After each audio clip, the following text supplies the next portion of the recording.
A Catholic observer recently sat down to watch a long interview. It lasted 4 hours. The guests were Father Gerald Murray, a Canon lawyer from New York, and Father Jonathan Loop of the Society of St. Pius X, SSPX. The host was Conor Gallagher. The observer wanted to be fair. He hoped Father Loop would make a strong case for the SSPX. After all, the society has been a source of tension in the church for decades. But by the end, he found himself unconvinced. Father Murray's responses were shorter, firmer, and more rooted in church law and authority. So what was the debate about?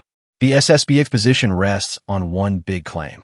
They say there is a grave state of necessity in the church.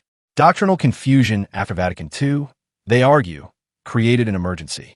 That emergency justifies extraordinary measures, like consecrating bishops without the Pope's permission, like operating outside normal church structures. Father Loop made this argument with sincerity.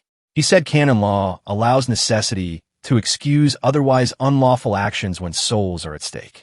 In his view, Archbishop Lefebvre's 1988 consecrations were not schismatic. They were a necessary response to preserve the faith. Father Murray challenged that foundation. He agreed that necessity can justify extraordinary actions in genuine persecution. But he argued that no such necessity existed here. The Pope was not preventing the Catholic faith from continuing.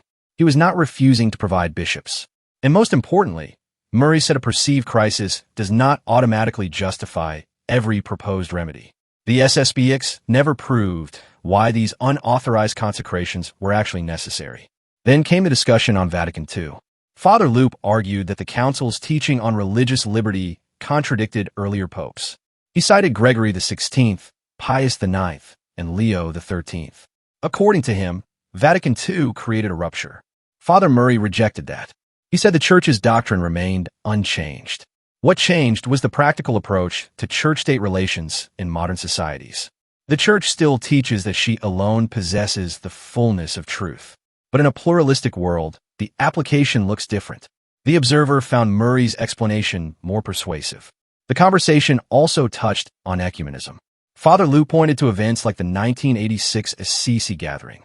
He said these showed Vatican II opened the door to indifferentism. Father Murray surprised some by not defending every post-conciliar action. He admitted there have been imprudent acts, liturgical abuses, and excesses. But he insisted that problems must be corrected from within the Church, not by creating parallel structures. Another key point, the authority of Vatican II itself. Father Loop noted that Pope John XXIII and Paul VI described the council as pastoral. He argued this means Catholics can question aspects that seem hard to reconcile with prior teachings. Father Murray responded that pastoral does not mean optional. Vatican II remains a valid ecumenical council exercising authentic teaching authority. It must be interpreted in continuity with tradition. It cannot simply be dismissed. The observer also noticed two unusual claims from Father Loop. One concerned Mother Teresa. The other quoted Pope Paul VI saying Vatican II might be more important than the Council of Nicaea. These are common talking points in SSPX circles, but the observer plans to examine them separately.